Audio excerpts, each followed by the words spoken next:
નથી કે એકવાર આવો ને બંધ થઈ જાય. આ તમારી આશા સાચી હશે અને અમારું ભજન સાચું હશે તો પરમાત્મા તમને મદદ કરશે. બાકી ખાલી આંટો મારવા જાણવા આવ્યા હોય તો દુનિયામાં ઘણા જાણવા જ આવ્યા છે. અવતાર પૂરો થઈ જાય ત્યાં લગીને જાણી નથી શકતા. પણ એક જ શીખવાડવામાં આવે છે કે જ્યાં કંઈ જાઓ, અહીં હું કોઈ દાડો ધર્મનો પ્રચાર નથી કરતો, કે જે કંઈ તમારા વડવા ધર્મ મૂકીને જ્યાં છે, તમારા કુળદેવી છે, તમારા આરાધ્ય દેવ છે, તમારા ગુરુ મહારાજ છે, એને માનો અને એ પછી અહીં આવો. જે તમારું જૂનું છે એ મૂકીને ક્યારેય અહીં ના આવતા. કારણ કે દુનિયાના છેડે જાઓ ક્યાંય કળ વગર બળ નથી. ભાઈ સમજાઈ ગયું કે તમારી કુળદેવી રાજી નહીં હોય, તમારો આરાધ્ય દેવ, તમારો ગુરુ મહારાજ રાજી નહીં હોય તો મારો પરમાત્મા તમારી મદદ નહીં કરે.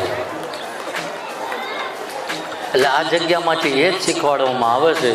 અને અત્યારે કદાચ તમે બધા આવ્યા, હજુ સમય મળશે. મેં તો પરમાત્માને એક જ કીધું, કારણ કે અહીં જાહેરમાં હું બોલું છું કે આ જગ્યાથી ક્યારે હું અત્યારે તે આવું તો મેં ક્યારેય અહીંથી મારા પરિવાર ચલાવવા કે કોઈ દાડો મેં મારી ગાડીના પેટ્રોલના પૈસા આ મંદિરથી 50 પૈસા નથી લીધા.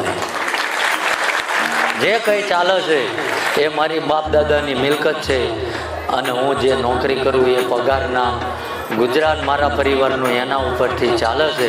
બાકી કોઈ તમને જગતમાં એવું કહે કે બાપુએ અમારી પાસે 2000 રૂપિયા માગ્યા તે દાડે આ માથું ઉતારીને ભોળાનાથના પગમાં નાખી દેવું. ક્યારેય ખોટું નથી કર્યું. પણ એક પરમાત્માની દયા થઈ છે. અને હું તમને બધાને શીખવું જ છું કે ક્યારે જોડાવા જશો તો પૈસાના દરડા નહીં થાય. એની માટે આજ તમે કોઈ આવ્યા છો, મને બધી ખ્યાલ છે કે કોઈ દેવામાં ફસાઈ ગયો છે, કોઈને ધંધામાં છેતરવામાં આવ્યો છે, કોઈને વિશ્વાસમાં પૈસા આપ્યા એ પાછા નથી આવતા. અને એવા છે છેલ્લા 1.5 મહિનેથી અહીં આવું કરતા હતા. ભાડાની જોગવાઈ નથી, પણ આ ઠાકરની દયા થઈ અને ઉછીનું પાછીનું કરીને અહીં આવીને બેઠા છે. એટલે મારો પરમાત્મા બધાની નોંધ લેશે. અને હું તો એક માણસ છું ભાઈ, મારેથી ક્યારેય ચમત્કાર નહીં થાય. ચમત્કાર કરે ને તો પરમાત્મા કરે, પણ ક્યારે કે આપણી નિષ્ઠા સાચી હોય અને કર્મ કરવા જશો તો જ ભગવાન આપે છે. બાકી જોવરાએ કોઈના ઘરે પૈસાના દરડા નહીં થાય. સમજાઈ ગયું? જેને કદાચ એવું થાય કે અમને બાપુએ નહોતા ગણ્યા, અમને અહીં સબ સરખા છે ભાઈ. પહેલાં એવો ટાઈમ હતો કે 50-100 માણા 200 માણા આવતું હતું તો હું એકને મળી શકતો હતો. હવે કેવું થાય છે, તમે મને એમ થાય કોઈ મન જોયા વગર નિરાશ ના જાય તો હું સામે બેઠો હોય તો મારી આગળ રોવા માંડે. કાં તો છોકરાને લાવે. અત્યારે વેકેશન તો છે એટલે કહેવાય નહીં, નગર કે આના આશીર્વાદ એકદમ પાસ થઈ જાય.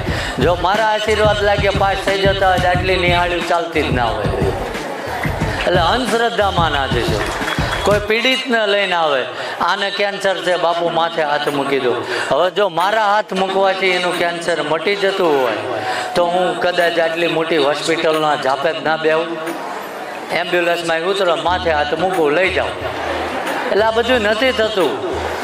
જે કંઈ માણસ ભોગવી રહ્યો છે ને, તમે કે હું, એ પોતાના કરેલા કર્મોની સજા ભોગવી રહ્યા છે. અને કરેલા કર્મોમાં કોઈ ભાગ નથી કરતું. હા, સારા કર્મો કરવાના ચાલુ કરશો તો આપણું ભાતું સારું થશે અને બેલેન્સ બરોબર થશે તો પરમાત્માની દયા થશે. બાકી દેવામાં આવી ગયા, 5-25માં ડૂબી ગયા. હું ક્યારેય કોઈ નથી કહેતો કે દાદા તમારું લેણું ભરી દેશે. સમજી લેજો કે તમે જ્યારે જલસા કર્યા, તમે પૈસા ઉડાડ્યા, મોજ શોખ કર્યા તો એનું લેણું થોડા દાદા ભરી દે. આપણે જાતે જ ભરવાનું હોય. એની માટે સંઘર્ષ કરો કે કદાચ આ દીકરા દીકરી નાના હશે તો કાલ પરમાત્માને કહો કે એ ભણી ગણીને મોટા થશે ને તમારું કરજ એ ઉતારશે. એની માટે મરી જાય એ તો રાકા હોય ભાઈ, રાકા મરી જાય. બાકી માણસના માથે લેણું હોય, થોડુંક કંઈ જનાવર માથે હોય. કહો હોય તડકો છાંયો તો આવે. એની માટે સંઘર્ષ કરો. કોઈ મંદિરે જાઓ કે તમે જોવરાવો તમારે લેણું નહીં ભરી દે. આમુતા 200-500 રૂપિયા મુકાવ છે અને અહીં તમને ફ્રીમાં અમે મદદ કરીએ છીએ, સમજાય છે? અને છતાંય જો હું અંધશ્રદ્ધા ફેલાવતો હોય તો અહીં ના આવતા અહીં. પણ પરમાત્મા એ આપણું તપ માગતો હોય, કારણ કે આજકાલ કરતાં હું 8 વર્ષથી હું મારી નોકરી ધંધો કરીને છતાંય અહીં આવીને તમારી બધાની સેવા કરું છું.